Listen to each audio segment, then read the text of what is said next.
Hey everybody, this is Don with the Vlog of Many Things. Thanks for tuning in my video today. Today is part of my final Friday collaboration with Joe Block, the Great Hulk Grognard, Eric Tenkar from Tenkar's Tavern, and Joe the Lawyer. They have had me on their new show this past month, allowing me to come in on Fridays and do collaboration videos with them, offering my non-sage advice.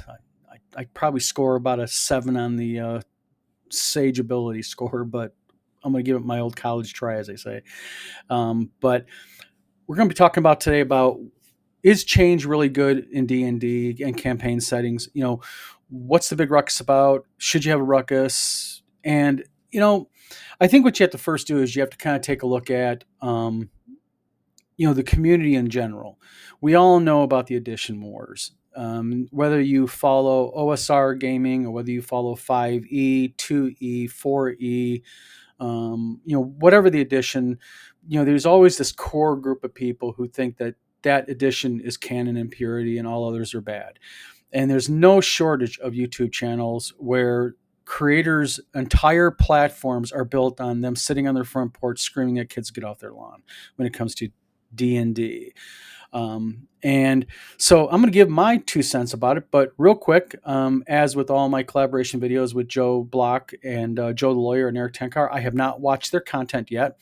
I wanted to kind of give my unfiltered, unimpeded, if you will, uninfluenced idea of what my thoughts on it are, and then I'll go ahead and I'll go into their video. And if you guys are watching this, Joe and Eric, maybe it'd be a pretty cool thing at the end of every month-long collab is to kind of do like a recap video, not necessarily live, maybe record it, where everybody can talk about their different ideas. My 2 cents, but I digress. So I kind of have, again, a different take on change when it comes to D&D. I don't think there's any such thing as a bad edition of D&D. It's just what edition is not right for you. Eric Tenkar is famous for not liking 4E. Bad Mike is famous for liking 2E. I like AD&D. Joe Block obviously loves AD&D. Joe the Lawyer likes AD&D. But the thing is at the end of the day, I kind of look at it as, why do I say this? And that is, I think change is actually a really good thing in D&D. Now, why? Because I think you have to go back to the fundamentals of it. First of all, the game's built on flexibility. From the earliest days, the co-creator Gary Gygax and Dave Arneson, the guys who made this game, let's face it, from day one, they've emphasized that the rules are just tools. They're not like, you're not bound to them like shackles. Gaming groups are expected to tweak rules. They're expected to ignore rules. They're expected to adapt rules. We even have, home rules. What are your home table rules? So really, change is really a core mechanic, a core feature of Dungeons and Dragons. That's first. Second of all, I think change keeps the game fresh. Whether it's a campaign setting, whether it's a rule mechanic or whatnot, new editions offer optional rules combined with house rules. That all fixes balance issues. It streamlines clunky mechanics. It introduces new character options, stories, things like that. That helps long-running groups avoid things like stagnation and just kind of standing around the table not wondering what the hell they're going to do next. I think that new editions support different player goals. And I think that's a real key thing, because when you actually look at, what are your player goals, it depends on the group that you got, because some groups want deep role play. Some people want narrative storytelling. Some people want, tactical challenges. Some want just exploring and discovery, in their game. So I think change lets a given system, if you will, serve all those purposes. I think, when you look at it also, I think, a campaign world really needs to feel alive, if you will. In-game change. I mean, you fundamentally look at in-game change, things like political shifts, character growth, evolving threats. All of these things create things like drama and meaning. A world that's kind of just static, I think it feels like less real, less engaging to the players. So I think it harms your game. when you don't have change, new rules, new ways, new additions. Um, Now, on the flip side of that, change can also, I think, be bad, because when you look at change, I think it's not so much a bad thing. I think it does more than I think what it does, it frustrates players, because I think um, change is frustrating to players when it's like forced on them suddenly, or if it removes, like as an example, options that players love. But then again, keep in mind one thing. We go right back to what I said at the very beginning of this video.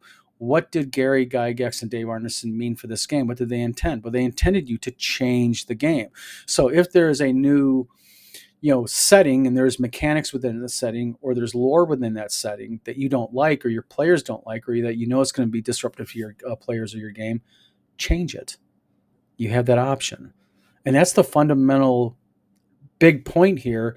I think that a lot of these people that get into these silly edition wars forget, and that is they're forgetting the base core rule of D&D. What made Dungeons and Dragons so popular?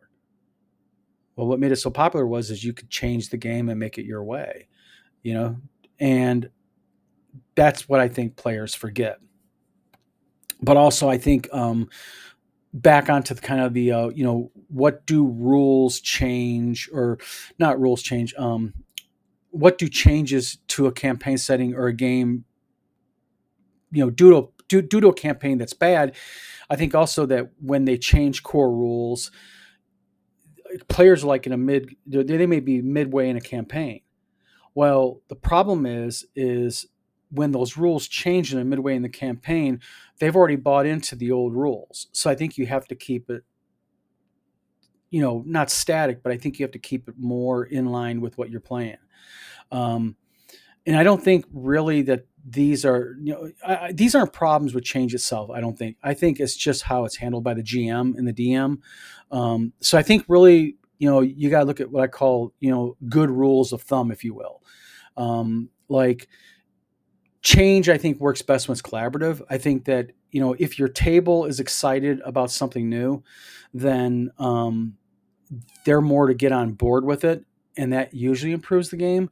In fact, I think that when you look at D&D moments, I think many of the most memorable moments come from like when unexpected things happen. When a campaign shifts unexpectedly, or there's a plot twist unexpectedly, or even maybe a change in the rules or something. So that I really think is what makes D&D as a setting a positive thing. But also when you have to look at, does that setting or that rule set have changes? I think those changes are a positive thing. Again, if you don't like the change, don't go ahead and implement it. That's just core D&D. That's basic D&D 101. I also think that, and I'm trying to think how I want to put this, when you actually take a look at how settings get changed, I think that change with settings is a good thing, because a lot of times when a setting does not experience changes, it feels flat or artificial. And I think another way to look at it is change helps make the world feel more alive. I think, real world changes. Things like kingdoms. Kingdoms rise and they fall. Small religions become big religions in D&D. You know, a small kingdom is lucky in a war with a larger kingdom and gains a tactical advantage and wins over that kingdom and takes over that kingdom. So now you have a war that reshaped a boundary. Magic can go ahead and can alter landscapes, as an example. So I think when your setting changes, players feel actions are more meaningful. Number one. Number two, I think the history to the players becomes more tactile and it matters more. And I think the world, I think that the world feels more dynamic, instead of like just written down on a piece of paper by the GM, and he's just kind of going 1, 2, 3, 4, or 5 for the players. I think again that dynamic aspect of the world, as it changes through the changes in the rules that the GM or the DM is picking up, is a positive thing. And again, I'm going to say this again. You don't have to implement those changes, and that's a fundamental problem I think with these edition wars. And our rules a good thing. Our rule change is a good thing. Our setting change is a good thing or a bad thing, and that is it doesn't matter because you as a DM don't have to implement those changes if you don't want to. If your players are happy in Greyhawk or Forgotten Realms or your own homebrew campaign world, and a new book comes out and it drastically changes aspects about it, you don't have to go ahead and you don't have to implement those changes. Basic D&D 101. And um, I think that, when you take a look at the core aspects of, but what happens if you do go ahead and you look at those changes? I think that they're a positive thing because basically it creates story opportunities. I really do. Change drives plot. That's book writing 101. When you take any type of writing course, you're taught that when you change aspects of the story, it changes the plot. Like as an example, there may be a peaceful kingdom that slides into civil war. Maybe there's a small religion that's gaining power. Think back to Conan the Destroyer, Malfit Doom, small religion, the snake serpent religion is picking up power. Now it's become this major thing. Maybe there's some type of magical, there's some type of magical catastrophe. Excuse me, I'm gonna get that out of my mouth. That maybe reshapes an area. Maybe that there's a small city that's gaining power and is becoming more of a trade hub. So NPCs that the players have dealt with before, now that used to be very, very minor and powerless, now are more powerful. Well, how did the NPCs or how did the players engage with those NPCs? Did they treat them bad because they were more powerful than the NPCs? Well, now suddenly these NPCs might be lords or barons or viscounts, you know? Um, and I also think along with driving plot, I think that it rewards long-term gameplay. I think change really does reward long-term gameplay because they can go back to, like, as an example, towns that they did something positive for. Maybe that's a thing they can go back to when in trouble. A hub of safety. A safe harbor from the storm, if you will. Um, Again, we talk about NPCs that maybe that they were friendly with, that were allies to them. Maybe those NPCs allies have changed. Maybe their motives have changed, and the DM can utilize it against the players or against the plot or for the game. And also, I think more importantly, I think then you get into situations where the players' own reputations evolve. How are they known? Are they known to a certain town to be oppressive and arrogant, or are they known to be good? Again, we go back to the safe harbor aspect. The villagers like these player characters because they did something very positive for the village.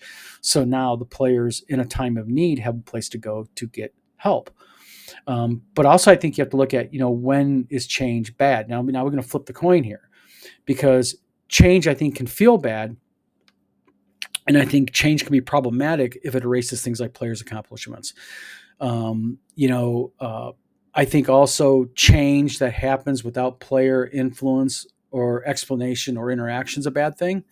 Um, I think change that breaks like the logic of the world, that things that don't make sense, like without explanation, there's an entirely new mountain range there.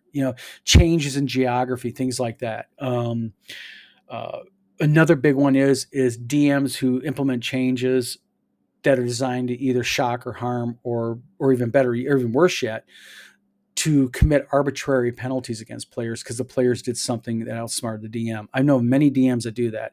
They view it as a contest. I'm against the players. Oh, you outsmarted me. I'm going to get you now.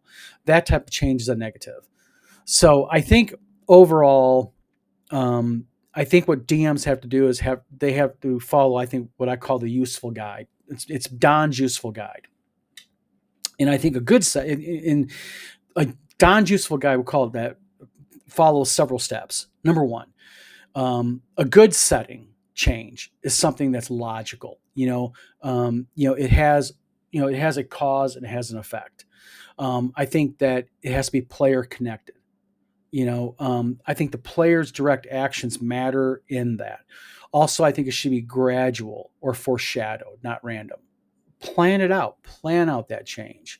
So I don't think any good D&D setting is like a painting. It's just static sitting on the wall. I think a good D&D setting is always evolving. It's always changing. It's always adding to itself. Again, there's bad aspects of change, but I think again, if you just follow some of the basic rules of it, and again, back to that D&D 101, even if there is a change to your setting, even if it's something very drastic and major, and you're scratching your head going, "Why in the hell did they do this?" You don't have to implement it. Think of your players. Always think of your players first. You know, and if you go back to that D&D 101, I don't have to use it if I don't want to use it. I think what you end up with is a world setting or a campaign setting that'll always be dynamic. It'll always be moving forward.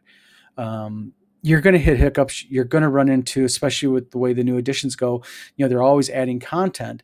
And again, as a content writer, it's sometimes very difficult to go ahead and keep that flow smooth. So you're going to have potholes and pitfalls, but a good DM should be able to navigate those. So that's kind of my rambling little thing about, my thoughts on D&D change and settings, and is it a good thing? Is it a bad thing?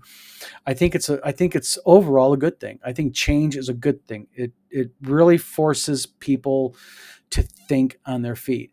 But again, it can also be a bad thing. So if that change to you as a player, as a GM, is a bad thing, then don't utilize it. Simple as that. Or modify it and change it to make it a good thing. Use your mind. Like Tim Cash used to say, theater of the mind. Use it. This is Don at the Vlog of Many Things signing off. Again, this is my last collaboration video with Joe the Lawyer, Eric Tenkar from Tenkar's Tavern, and Joe Block the Grey Hawk Grognard. They're going to be down below their little icons and everything. Go to their pages, like their page, subscribe, and I appreciate it, guys. And this is the message to Eric, Joe, and Joe. I appreciate you letting me come on for the last month. I had a lot of fun, and next month, curious who you got and what the subject for that'll be. So this is Don from Vlog Many Things signing off. Talk to you later.